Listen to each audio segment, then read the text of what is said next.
Hello friends, welcome back to my channel. तो friends, कई सारे क्वेश्चंस ऐसे मुझे आते हैं कि आपने 10 कदम इंडिकेटर तो बनाया और वहाँ पे बाइंग और सेलिंग का तो पोजीशन मुझे दिख ही रहा है और कितने दिन में गेन हुआ है वह वो भी दिखता है हमें। लेकिन हम कहाँ पे बाई करेंगे और कैसे बाई करेंगे? तो मैं थोड़ा ये बताना चाहता हूँ यहाँ पे एक थोड़ा सा एडवांस वर्जन जो है वो मैं कैसे देखता हूँ, कैसे मैं एनालिसिस करता हूँ। और यहाँ पे आप अगर देखोगे, मैंने 10 कदम इंडिकेटर ऑलरेडी लगाया हुआ था, उसको मैंने सिर्फ यहाँ पे एक्टिव किया हुआ है। और आप अगर देखोगे यहाँ पे तो जो हमें 10 कदम एक इंडिकेटर आया हुआ है वो है 17 ऑफ जून 2022 को आया है। तो ये है हमारा TCS का स्टॉक और ये पर्टिकुलर 2022 का चार्ट है। एक बैक टेस्टिंग हम लोग यहाँ पे कर रहे हैं, इसलिए हमने काफ़ी पहले जाके टेस्ट किया हुआ है as per the SEBI guidelines. तो आप देखोगे 17 ऑफ जून 2022 को जो मेरा 10 कदम इंडिकेटर आया हुआ है, वहाँ पे एक्चुअल में मेरा क्या होता, मैंने बाइक की होती।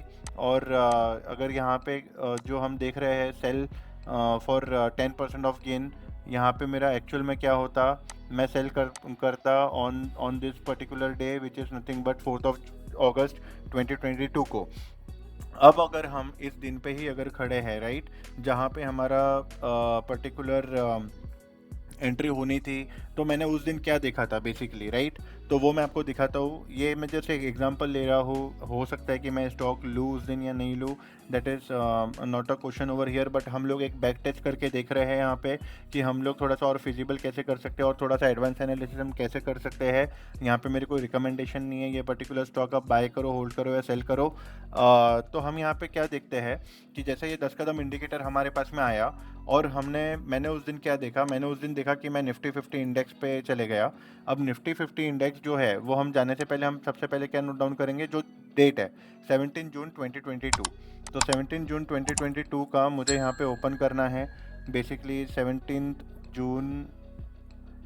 अब मैं यहाँ पे आ गया हूँ 17 जून 2022 को।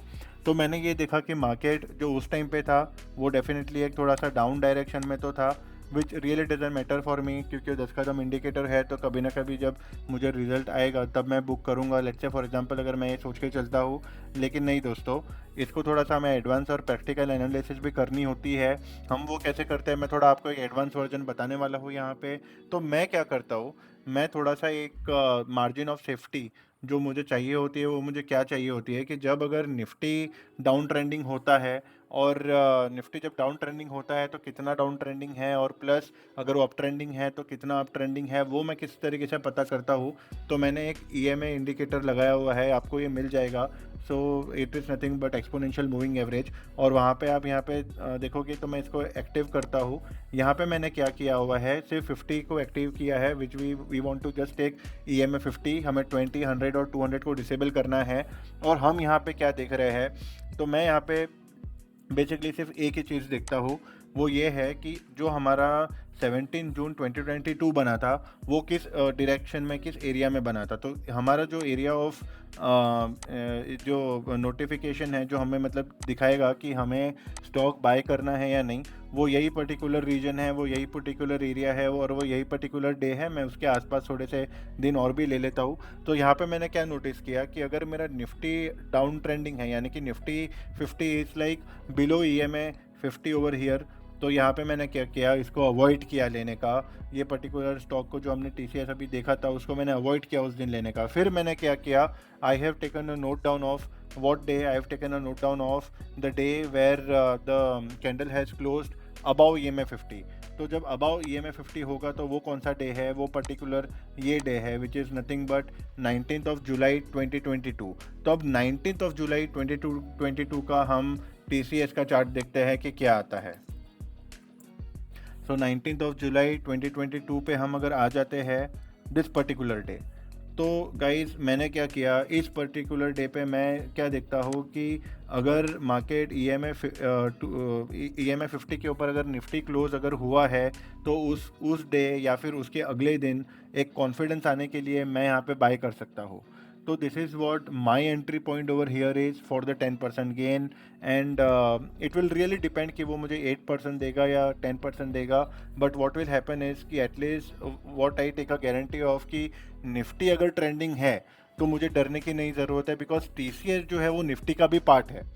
लेकिन आप मुझे अभी एक दूसरा क्वेश्चन कर दोगे कि TCS अगर निफ्टी का पार्ट है तो तभी आप उसको देखो, तभी आप उसको लोगे, और या आप दूसरे भी कोई कंसिडर करते हो।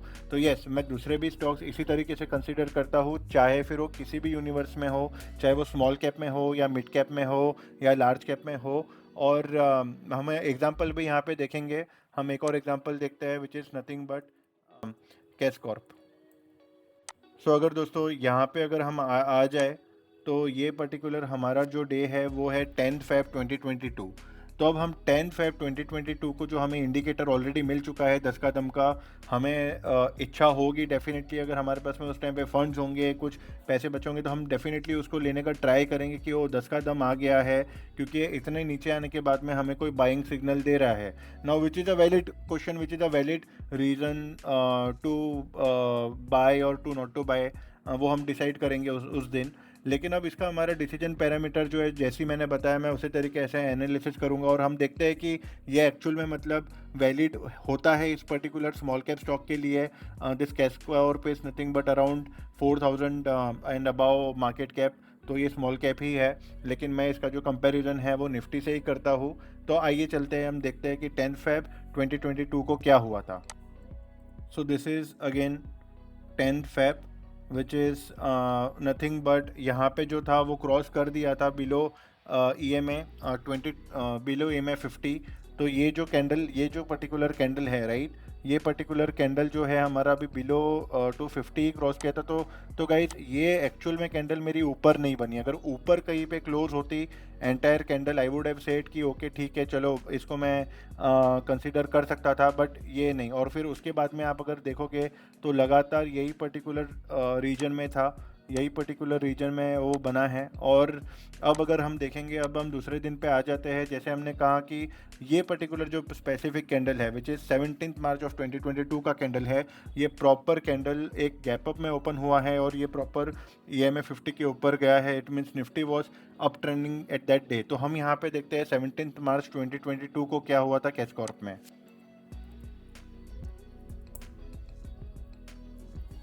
तो दोस्तों 17 मार्च 2022 को अगर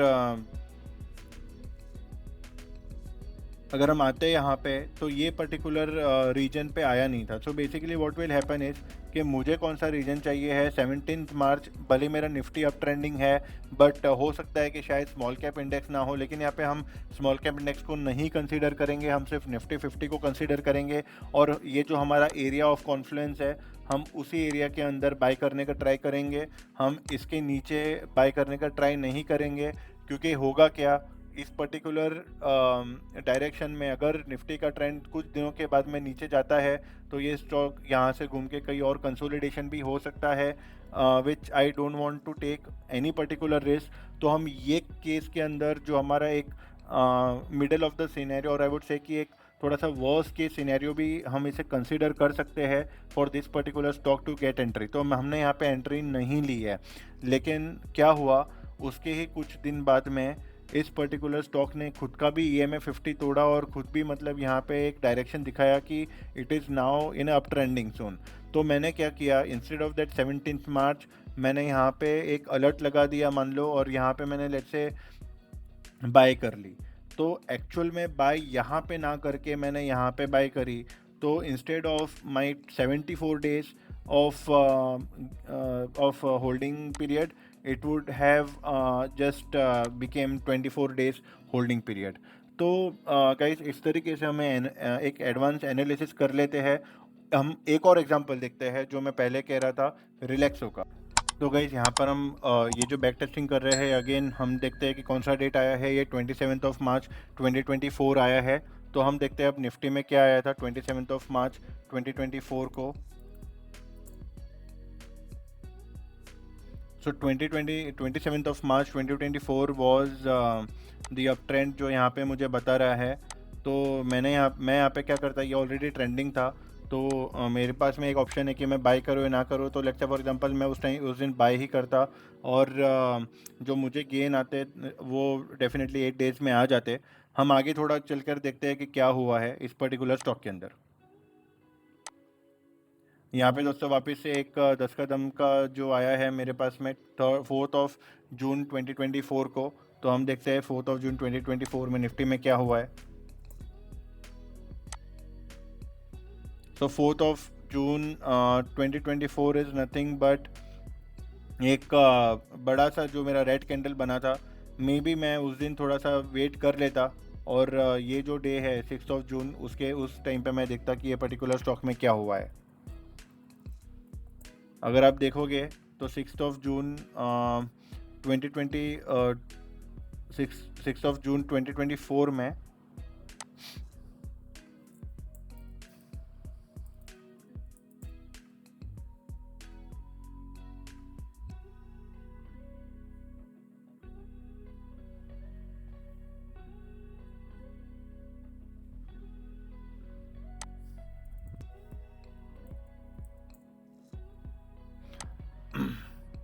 तो फ्रेंड्स एक और एग्जांपल हम लोग देखते हैं यहाँ पे रिलैक्सो का कि जैसे अगर आप देखोगे यहाँ पे तो रिलैक्सो में मुझे जो पर्टिकुलर डे पर आया था 27 मार्च 10 कदम इंडिकेटर आया था यहाँ पे 27 मार्च 2024 को। उसी तरीके से हम निफ्टी में जाके देखेंगे कि 27 मार्च 2024 को क्या आया है। और 27 मार्च 2024 विच इज़ नथिंग बट ट्रेंडिंग में ही था। तो डेफिनेटली मैंने यहाँ पे बाय किया होता। बाय करने के बाद में मुझे यहाँ पे जो पर्टिकुलर गेंस मिले होते and I would have been confident enough कि Nifty is in the trend, तो मैं यहाँ पे उसको बाय कर सकता था। अभी अगर मैं देखूँ उसी पर्टिकुलर डे से जून जून 4 2024, तो बेसिकली यहाँ पे देख रहे हो यहाँ पे कि एक बड़ी वीक ऑलरेडी बन चुकी है यहाँ पे।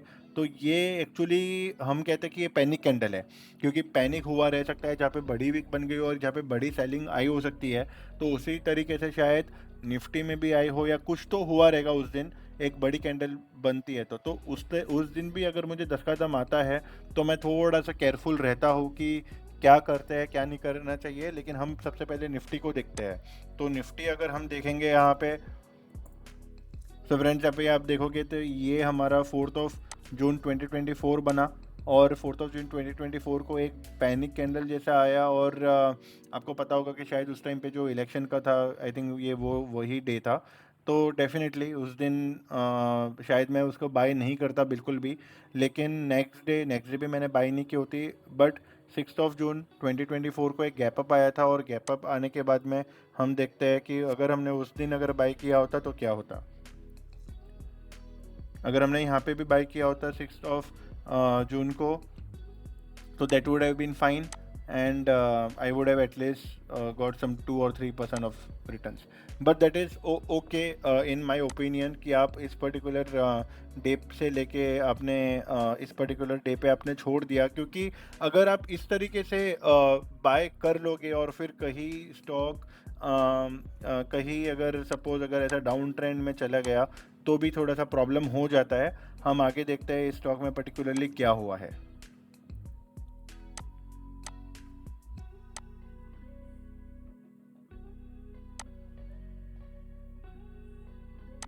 सो गाइस अभी हम अगर यहाँ पे देखेंगे तो इसकी थोड़ी एनालिसिस कर लेते हैं। अब यहाँ पे जैसे 10 का दम आया है मुझे 22 अक्टूबर को 2024 में। तो 22 अक्टूबर 2024 क्या हो रहा था निफ्टी में। सो 22 अक्टूबर अगर आप देखोगे तो निफ्टी डाउन ट्रेंड कर रहा है।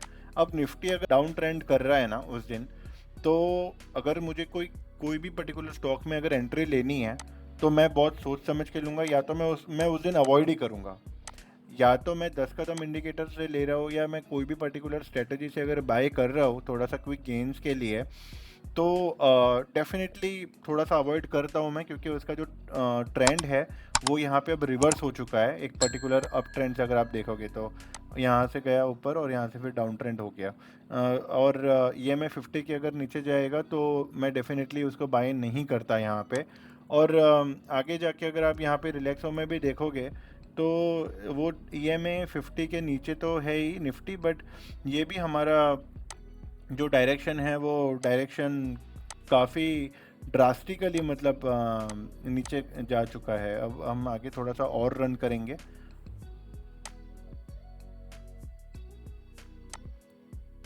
सो गाइस देखा, इस तरीके के जो एग्जांपल्स है, इस तरीके से जो हम एनालिसिस मतलब अगर करेंगे, एंड डेफिनेटली ये particular stock I I don't have it, I don't recommend to anybody to buy और not to buy. It is all your decision, आपको जो करना है। बट ये मैंने एक्चुअली बताने की कोशिश की है कि इस तरीके से हम एडवांस एनालिसिस कर सकते हैं, इसकी और हम एडवांस एनालिसिस कर सकते हैं। तो अगर आपको ये सब अगर सीखना है तो डेफिनेटली आप मुझे डीएम करिए या मुझे मैसेज करिए या व्हाट्सएप करिए। तो मेरी यहाँ कोशिश रही है कि आप सीखो, आप जितना सीखोगे उतना कम है इस पर्टिकुलर इंडस्ट्री में भी और इस पर्टिकुलर चार्टिंग में भी। तो आपको पता चलेगा कि किस तरीके से आप एक मार्जिन ऑफ सेफ्टी को रख कर चल रहे हो और किस किस मार्जिन ऑफ सेफ्टी पे आप बाय कर रहे हो।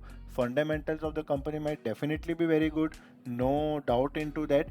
बट अगर कोई भी ऐसा पर्टिकुलर स्टॉक आपको मिल जाए जहाँ पे आपको लेने की बहुत इच्छा हो जाए कि भाई मुझे लेना ही है, अगर आप ये 4-5 कुछ चीज़ें देख लेते हो तो आप थोड़ा सा प्रिपेयर्ड रहोगे, अपना मेंटली प्रिपेयर्ड रहोगे कि ठीक है, अब लेने के बाद में अगर मुझे वेट करना पड़ा 1 ईयर और 2 year, I can definitely wait in to that. I can review the quarterly results. 1 year तक मैं उसके रिजल्ट्स देखूंगा, 2 ईयर तक रिजल्ट्स देखूंगा, अगर कुछ होता है फिर बाद में डिसीजन लूँगा। लेकिन वो नौबत भी आपको ना आए, तो तब जाके आपको ये अगर एनालिसिस आप कर लो इस तरीके से जो मैंने बताई है पूरे वीडियो में, आप उसको एक बार खुद से करके देखना, खुद इम्प्लीमेंट करना, खुद प्रैक्टिस करना।